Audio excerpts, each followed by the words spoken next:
রাজধানীতে ঝরছে আষাঢ়ের বৃষ্টি। কালো মেঘে ঢাকা পড়েছে ঢাকা। মেঘের কারণে দিনেই যেন রাজধানীতে নেমেছে সন্ধ্যা। সেই সকাল থেকে শুরু হওয়া বৃষ্টি যেন থামার নামই নেই, থেমে থেমে ঝরছে। যদিও আজ দিনভর বৃষ্টি নামবে তা আগেই জানিয়েছিল আবহাওয়া অফিস। আর এই বৃষ্টির কারণে দিনভর ভিজছে ঢাকা। সেই সঙ্গে কোথাও কোথাও যানবাহনের সংখ্যা কম, আবার কোথাও লাগছে যানজট। পাশাপাশি দিনভর বৃষ্টিতে রাজধানীর কোথাও কোথাও সৃষ্টি হয়েছে জলজটের।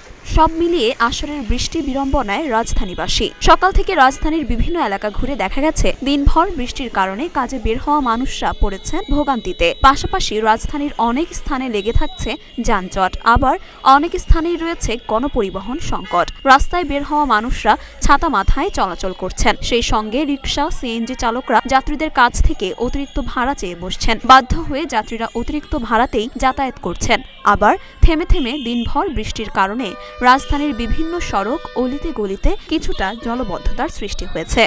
যদিও মুষলধারে বৃষ্টির পরপরই জলাবদ্ধতা সৃষ্টি হয়ে পরক্ষণে নেমে যাচ্ছে পানি। একদিকে দিনভর বৃষ্টি, অন্যদিকে গণপরিবহন সংকট, পাশাপাশি কিছু কিছু সড়কে যানজট, জলজট, সব মিলিয়ে রাজধানীতে কাজে বের হওয়া মানুষের ভোগান্তির যেন শেষ নেই।